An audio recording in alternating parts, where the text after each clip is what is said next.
mean, you give him 15, 20 more assists that he would have picked up if he played power play 1 all year long. Well, and I don't know what he had in the regular season. Then Calle Yarncroke gets 20 more points. You know, you can't, like, this is the thing. Yeah, I don't disagree, but he's not playing on the power play. They took him off of it. So everyone gets 20 more points, and everyone looks amazing. Like, that's not reality. But on a different team, he would play on the power play because he's played on the power play for the Toronto Maple Leafs when they have been the best or top 5 power play in the league for 5 years in a row. He was a big part of it. So he's not just taking a guy who's never done it and say, okay, we'll concede. So I thought Calle Yarncroke getting 8 more power play goals. It's a guy who's done it before, and maybe you could make the argument if he were to go somewhere else, yeah, you put him on the power play, you'll have a good power play, and he'll get you 55 points. And at 7.5 with the cap going up, that's a second pair guy. That's not a first pair guy at all anymore. $7.5 million. Yep. That's a second pair guy, and maybe having an offensive defenseman who's maybe not perfect defensively, you can stomach that for that amount of money in a different sort of environment. Yeah, and that is valid about the contract. I mean, it's not, now it's term more than anything. He's got 5 years left, I believe. That's a lot of term. But the dollar amount, he is more than capable of playing to that number or exceeding it. You know, and I do think there's be a concern if you try to move off him. You're moving off him after his worst season.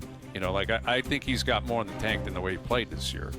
I just, you know, again. And he was better with Carlo. Like maybe a full year with Carlo at 5-on-5. Forget about the power play. Now, again, if you lose, and this is where you extrapolate it out. If you lose Marner, are you running 5 forwards next year?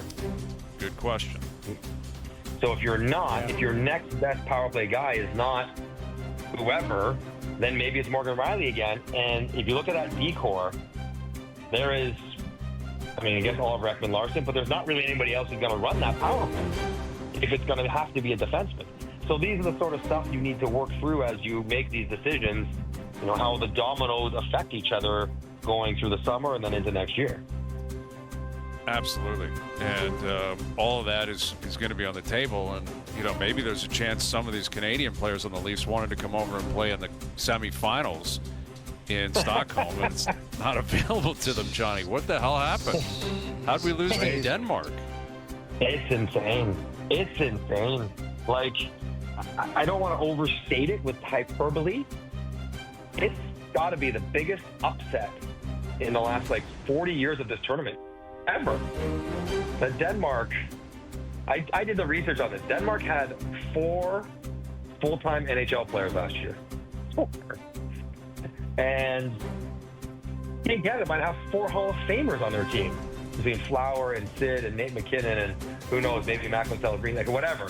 And yeah, it wasn't my game. I didn't call it, but Canada played well early. The goalie for Denmark played great. But to be fair, in the third period, guys, it was 0-0 to start the third period. The shots in the third period were 22-10 in favor of Denmark. So it wasn't just the 2 late goals.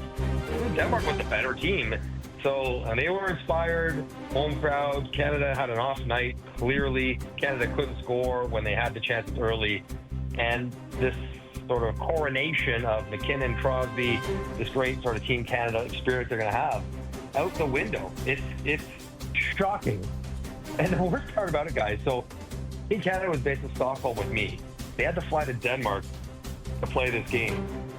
They were obviously assuming they were going to win. They left their stuff back in Stockholm because they were coming back from the semifinals. Oh, no way. So yes. And their families did not go to Denmark. The families stayed in Stockholm waiting for them to come back for the final weekend. All the parents and the spouses and the kids are flying home Monday. And now every one of these guys want to get out of here. They had to find their way back to Stockholm.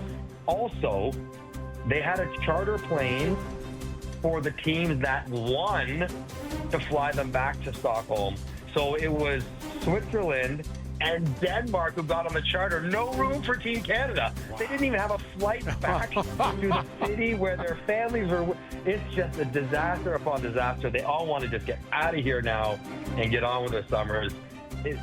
I mean, bad news if you're Canada, but one of the coolest scenes you could ever imagine if you're just a neutral sports fan, to watch Denmark, their fans, like the King of Denmark, move to tears about this victory that they've never experienced before in their hockey playing history. So, neat story, but stunning and brutal and hard to comprehend if you're Canada. Yeah, man. I've heard of a walk of shame. That's a flight of shame. It's a plane, train, and automobiles of shame. Yeah. And can you imagine, how sour some of those guys would be?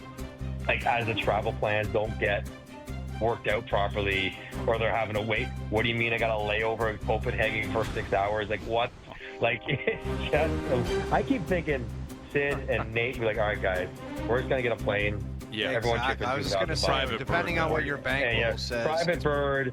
Yeah, we'll take a proportional of our career earnings. One guy will put in 10, you put in 2. We're getting the hell out of here in 2 hours. Who's on board? That's where the Sid sends a note to the king of Denmark and says, I need a plane waiting for me. That's right. Private plane, fueled up, ready to go. We're actually not going to Stockholm. We're going straight to Greece. We'll see you there. Yes. What's the currency over there? Like krone or kronen? Kroner. Kroner, straight kroner. Sid paying straight kroner to get home. Like Randy Moss, straight kroner, homie. Straight kroner, homie. All day. Get me out of there. And no Freddie Anderson even playing. It's the amazing thing. No. Freddie wasn't even there. Like, listen, Lars Eller not playing. Oliver Bjorkstrand not playing. Freddie Anderson. Those are 3 of the 4 guys. The only guy who is playing, Nick Ehlers, who scores a tying goal. Amazing. Well, Johnny, enjoy yourself over there. It's all right, boys. Yeah. Hey, real quick. Yeah. I'm fascinated by your YouTube stream. I'm watching all the time now. Yeah. And the live chat is tremendous. Right. And I read a comment that legitimately made me laugh out loud. It said, watch it on YouTube. O's picture keeps making me think that the video is frozen because he doesn't move. This guy's rebooting his computer because always has the lowest pulse on TV or on YouTube. Doesn't move. And now I'm watching, and I'm like, I totally it's amazing. Yes. I love it. Oh, you got to move your shoulders every once in a while or something. You're a mannequin on YouTube. I don't care. Johnny, what do you think our mode of transportation should be as YouTubers? Should we pull into Scarborough, Channel 9 Court, like with scooters or something? Like, I feel we have to represent the YouTube nation. We need scooters. We do need scooters. That would be cool. Backpacks, scooters, and helmets, and we just wheel in. One guy grabs really slow. And then one guy rides a bike and is a full hipster. Done. That's what we need. We start that on Monday, man. We're all coming in different transportation. It's going to be like YouTube, Google around here. We're changing the world. not the bicycle, just the 2 little wheel, the thing you stand on with 2 wheels that Mike Tyson fell off of. Just all those people take actually headers. Oh, yeah. You ever go to New York? The one-wheeler thing that you put, like you pin between your feet, those guys go like 30 miles an hour. Crazy. They bomb around downtown New York. It's wild. Yeah. Like, it's already insane already in New York. Why would anyone implement that? You know, like, it's they're dressed like the Terminator, riding these like one wheel thing around. Yeah. Craziness. I know, man. That's what you got to come in as. Oh, that